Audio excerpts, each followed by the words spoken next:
Taste the Daily.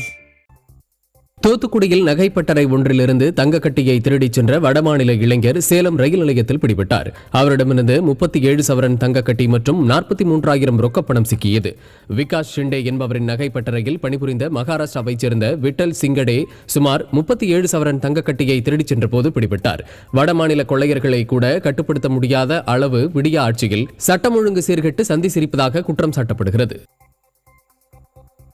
Virudhunagar மாவட்டம் சிவகாசி அருகே சட்டவிரோதமாக ஃபேன்சி ரக பட்டாசு தயாரித்த தீப்பெட்டி ஆலைக்கு சீல் வைக்கப்பட்டது. பேர்நாய்க்கன்பட்டியில் ருத்ரப்பன் என்பவருக்கு சொந்தமான செயல்படாத தீப்பெட்டி ஆலையில் பட்டாசுகளை தயாரித்துக் கொண்டிருந்த இருவர் தப்பி ஓடினர். தொடர்ந்து ஆலையில் இருந்த 5 லட்சம் ரூபாய் மதிப்பிலான பட்டாசுகள் மற்றும் மூலப்பொருட்கள் சிக்கின. ஸ்டாலின் அரசின் அதிகாரிகள் முறையான கண்காணிப்பு இன்றி கும்பகர்ண தூக்கத்தில் இருப்பதால் சட்டவிரோத பட்டாசு உற்பத்தி அதிகரித்து விட்டதாக மக்கள் குற்றம் சாட்டுகின்றனர்.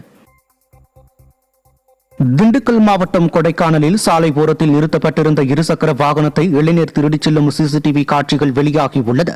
ஏரிச்சாலை பகுதியில் லிபுன் என்பவர் தனது விலை உயர்ந்த இருசக்கர வாகனத்தை நிறுத்தி வைத்திருந்த நிலையில் நள்ளிரவில் வந்த இளைஞர் ஒருவர் வாகனத்தை நைசாக திருடிச் சென்றார். விடிய ஆட்சியில் ஏவல் துறையினர் முற்றிலும் செயலிழந்துள்ளதால் வாகன திருட்டுகள் அதிக அளவில் நடப்பதாக மக்கள் குற்றம் சாட்டியுள்ளனர்.